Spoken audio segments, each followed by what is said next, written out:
Hey everyone, it's Colin here for video vlog number 2. Video log number 2. It's currently January 2nd, 2020. I hope you all had an amazing new year. I, for one, know I did. Had a good time. I went out with my girlfriend at a bar after work, and it was just a really good fun time. I hope you all are doing very well. I hope you are all had a safe, fun holiday season. Yeah, had a good New Year. You didn't go too nuts, unlike me. But so yeah, we're gonna get into this subject soon. First, I also wanted to say about the actual camera angle here. I'm putting it on my dashboard so that I could be hands-free. I like to do various other things in my time. So, yeah, today we're going to talk about comfort zones, and we're going to talk about growth, basically, and all about your comfort zones and why you need to get out of them. First of all, everyone has comfort zones, and everyone's mind usually works the same way, wanting to keep them in this comfort zone. It's familiar, it's safe, it's comfortable. But as with mistakes and challenges, we have to face them as well, because that's how we grow. Growth comes from conflicts. Positive can come from, I guess, what you would call a negative. And this brings me into the yin-yang, which I will be discussing a little later on. Think of it like a coin, though. I mean, you got your comfort zone, which is one side, the things that your ego is familiar with and doesn't really want to change. And on the other side, you have what is uncomfortable and what kind of maybe triggers you, definitely. All these negative emotions that you've kind of suppressed down, maybe something could trigger that negative emotion. I know it's hard and it goes against what might be natural within you. Some people have like this natural kind of subconscious habit to them. They just have these habits they deal out of it because of like this old kind of mindset that they have. And I'm no stranger to this. I have this myself. I have things that I've been dealing with for like 13, 14, 15, I don't know, fucking years. But yeah, there's these things I've been dealing with, but I don't know how to release them, is what I'm saying. I currently haven't got to that point. Yeah. I can give you a couple of examples. I have nothing to hide. Millions of Americans may be able to feel with this. I have an addiction to explicit or almost pornographic content. Who hasn't?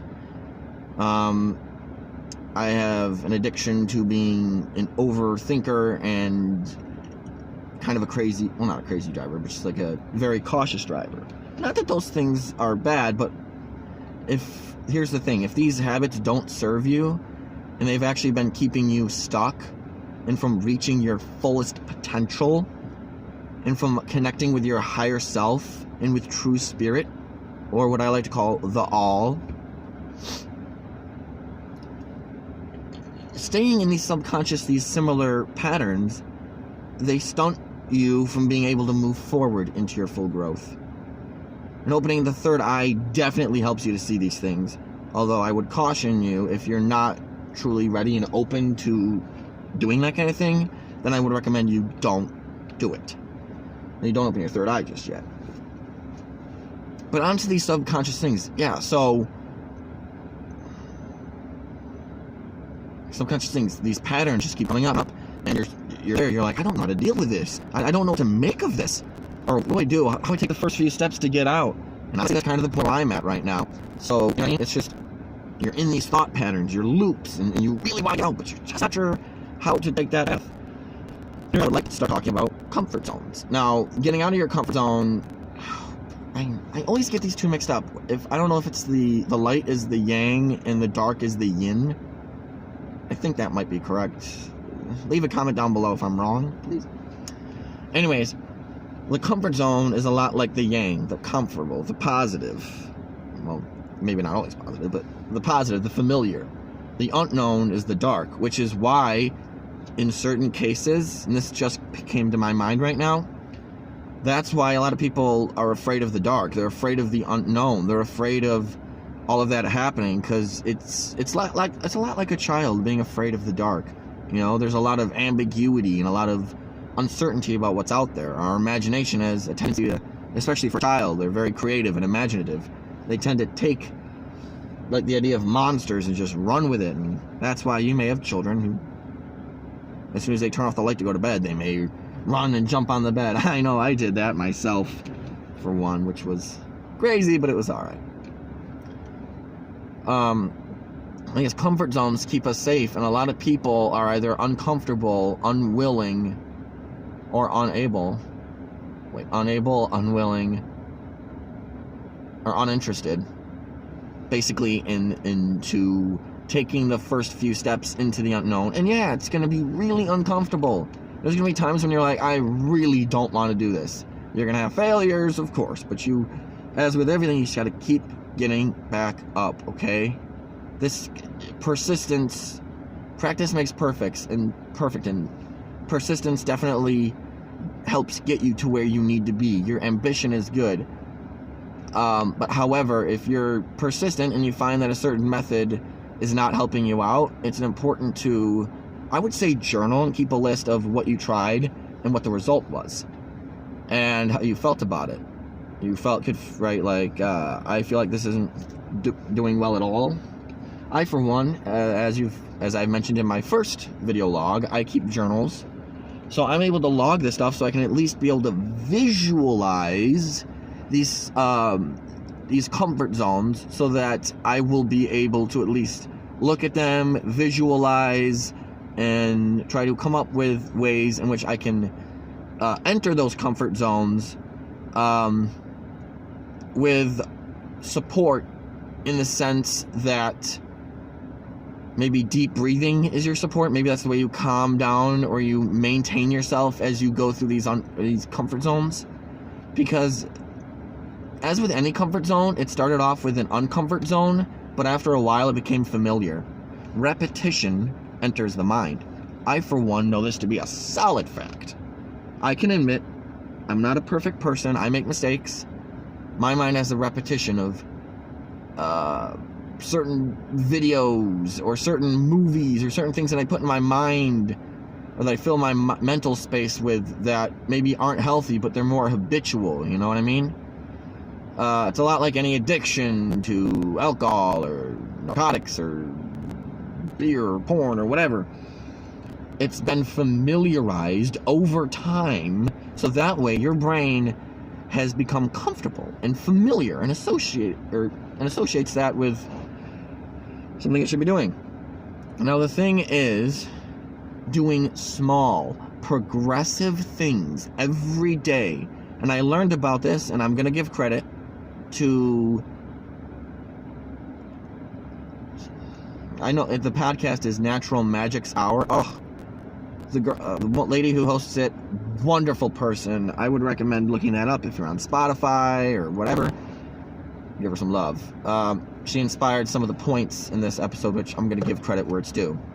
So she was talking about small, incremental, maybe 10 minutes a day, or even 5 minutes a day, twice a day, or meditate for, do deep breathing 1 minute for 1 minute a day, 3 times a day.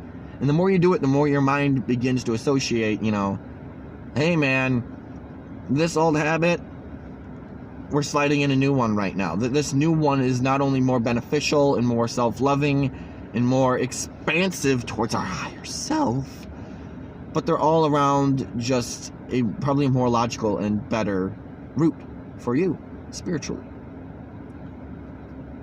So, small incremental things like that. Now, the thing is finding your comfort zones. For me, for one, I like to be alone. I'm uncomfortable exploring my sexuality. You know what I mean? And one of the things that I would love to try is to be able to get out in nature more and to be able to help other people here. The reason I got into video vlogging is this. I keep telling myself, as in positive affirmations, I will inspire 2 million people. And I got that inspiration from Infinite Waters Diving Deep, where his inspiration for joining YouTube was to inspire 1 million people to be their greatest version.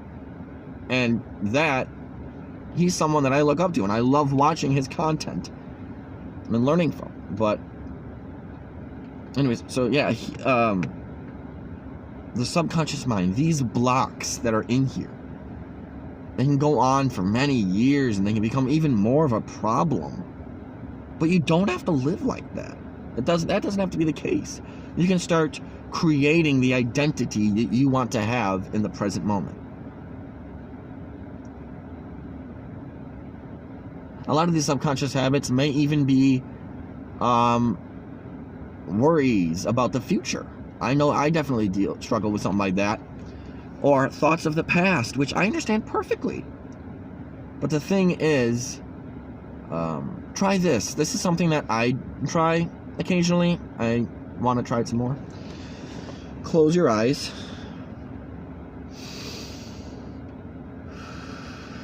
Take a few deep breaths. And then notice what your senses are taking in. Your eyes are closed, so you can't really see things unless you can see like little colors under your eyelids. What do you hear? What can you smell? What can you taste? What can you touch? Live in the present moment. If you use this method for a minute or two every day, it can be quite calming and help root you in the present moment. And if you do that many times enough, it'll become a good subconscious pattern.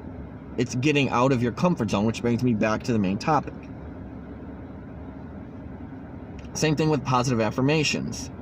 All these things are wonderful things, but start with a very low amount every day, so that way you might be able to grasp it a little bit better and easier. So it's important to confront your fears. And yes, it's going to be uncomfortable, but if you can have support, breathing methods, family members who are there to encourage you and give you love, a spouse, partner, pet, or whatever it is, allow these things to help you and nurture you and encourage you, but also become your greatest encourager. I've noticed that over the course of my journey, in addition to last night, I was watching the movie Claws on Netflix, and all of a sudden I just went, I love everything and everyone! And I could feel excitement, as you just heard. There was excitement, and there was a little bit of happiness within my heart when I say that. And that has been going on for a while now. And as this becomes a subconscious pattern, not only is it going to help raise my vibration, it will help me focus on a more love vibration. It'll help me more focus on the love aspect of my life, loving others as well as myself.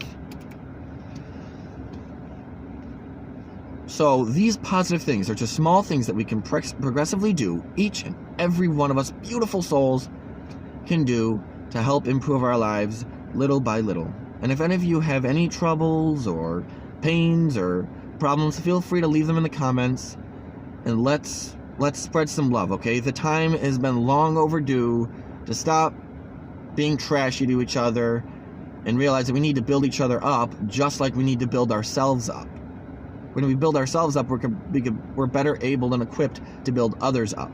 But that doesn't mean that we should just stop trying to build others up for now and focus on ourselves. We should do a little bit of both. I think a healthy balance. So leave some love down below. Encourage something. Leave a comment about, a compliment towards someone or something good that happened during the course of your day.